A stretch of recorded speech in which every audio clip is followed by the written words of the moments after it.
Dengue ಜ್ವರ ಹಾಗೂ chicken ಗುನ್ಯಾ ಜ್ವರವು ವೈರಸ್ನಿಂದ ಉಂಟಾಗುತ್ತದೆ. ಹಗಲು ಹೊತ್ತಿನಲ್ಲಿ ಕಚ್ಚುವ ಈಡಿಸ್ ಸೊಳ್ಳೆಯಿಂದ ಡೆಂಗಿ, ಚಿಕನ್ ಗುನ್ಯಾ ಒಬ್ಬರಿಂದ ಮತ್ತೊಬ್ಬರಿಗೆ ಹರಡುತ್ತದೆ. ತೀವ್ರ ಜ್ವರ, ವಿಪರೀತ ತಲೆನೋವು, ಕಣ್ಣಿನ ಹಿಂಭಾಗದಲ್ಲಿ ನೋವು, ಮಾಂಸಖಂಡ ಮತ್ತು ಕೀಲುಗಳಲ್ಲಿ ವಿಪರೀತ ನೋವು, ವಾಕರಿಕೆ, ವಾಂತಿ ಇವು ಡೆಂಗಿ ಜ್ವರದ ಲಕ್ಷಣಗಳು. ಇಂತಹ ಲಕ್ಷಣಗಳು ಕಂಡುಬಂದಲ್ಲಿ ತಕ್ಷಣವೇ ವೈದ್ಯರನ್ನ ಸಂಪರ್ಕಿಸಿ ಸೂಕ್ತ ಚಿಕಿತ್ಸೆಯನ್ನ ಪಡೆಯಿರಿ. ಡೆಂಗಿ ಜ್ವರವನ್ನ ರಕ್ತ ಪರೀಕ್ಷೆಯಿಂದ ಪತ್ತೆ ಹಚ್ಚಬಹುದು. ಡೆಂಗಿ ಪರೀಕ್ಷೆ ಹಾಗೂ ಚಿಕಿತ್ಸೆಯು ಎಲ್ಲ ಸರ್ಕಾರಿ ಆಸ್ಪತ್ರೆಗಳಲ್ಲಿ ಉಚಿತವಾಗಿ ಲಭ್ಯವಿರುತ್ತದೆ. ಡೆಂಗಿ ಹಾಗೂ ಚಿಕನ್ ಗುನ್ಯಾ ಹರಡುವ ಈಡಿಸ್ ಸೊಳ್ಳೆಗಳು ಮನೆಯಲ್ಲಿನ ಸ್ವಚ್ಛ ನೀರಿನ ಶೇಖರಣೆಗಳಲ್ಲಿ ಉತ್ಪತ್ತಿಯಾಗುತ್ತವೆ.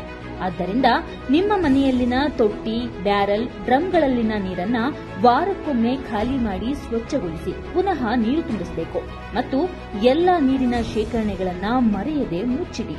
ಮನೆ, ಶಾಲೆ ಹಾಗೂ ಎಲ್ಲ ಸರ್ಕಾರಿ, ಖಾಸಗಿ ಕಚೇರಿಗಳು ಹಾಗೂ ಸಂಸ್ಥೆಗಳ ಒಳಾಂಗಣ ಹಾಗೂ ಹೊರಾಂಗಣಗಳಲ್ಲಿ ಘನತ್ಯಾಜ್ಯ ವಸ್ತುಗಳನ್ನು ವಿಲೇವಾರಿ ಮಾಡಿ ಹಾಗೂ ಘನತ್ಯಾಜ್ಯ ವಸ್ತುಗಳಲ್ಲಿ ಮಳೆ ನೀರು ಸಂಗ್ರಹವಾಗದಂತೆ ನೋಡಿಕೊಳ್ಳಿ. ಹಗಲು ಹೊತ್ತಿನಲ್ಲಿ ವಿಶ್ರಾಂತಿ ಪಡೆಯುವವರು, ವಿಶೇಷವಾಗಿ ವೃದ್ಧರು, ಗರ್ಭಿಣಿಯರು ಹಾಗೂ ಮಕ್ಕಳು ಸೊಳ್ಳೆ ಪರದೆಯನ್ನ ಬಳಸಬೇಕು. ಡೆಂಗಿ, ಚಿಕನ್ ಗುನ್ಯಾ ರೋಗಿಗಳು ಸಹ ತಪ್ಪದೆ ಸೊಳ್ಳೆ ಪರದೆಯನ್ನ ಉಪಯೋಗಿಸಬೇಕು. ಹಗಲು ಹೊತ್ತಿನಲ್ಲಿ ಸೊಳ್ಳೆಗಳು ಕಚ್ಚಿದಂತೆ ಮೈತುಂಬ ಬಟ್ಟೆ ಧರಿಸಬೇಕು. ಸೊಳ್ಳೆ ಪರದೆ, ಸೊಳ್ಳೆ ಬತ್ತಿ, ಮುಲಾಮು, ದ್ರಾವಣಗಳನ್ನು ಬಳಸಬಹುದು. ಈಡಿಸ್ ಲಾರ್ವಾ ಸಮೀಕ್ಷೆಗಾಗಿ ನಿಮ್ಮ ಮನೆಗೆ ಭೇಟಿ ನೀಡುವ ಆರೋಗ್ಯ ಸಿಬ್ಬಂದಿ ಹಾಗೂ ಆಶಾ ಕಾರ್ಯಕರ್ತರಿಗೆ ಸಹಕಾರ ನೀಡಿ. ಅವರ ಸಲಹೆಗಳನ್ನು ಪಾಲಿಸಿ. ಬನ್ನಿ, ಎಲ್ಲರೂ ಒಟ್ಟಾಗಿ ಡೆಂಗಿಯನ್ನ ತಡೆಗಟ್ಟೋಣ.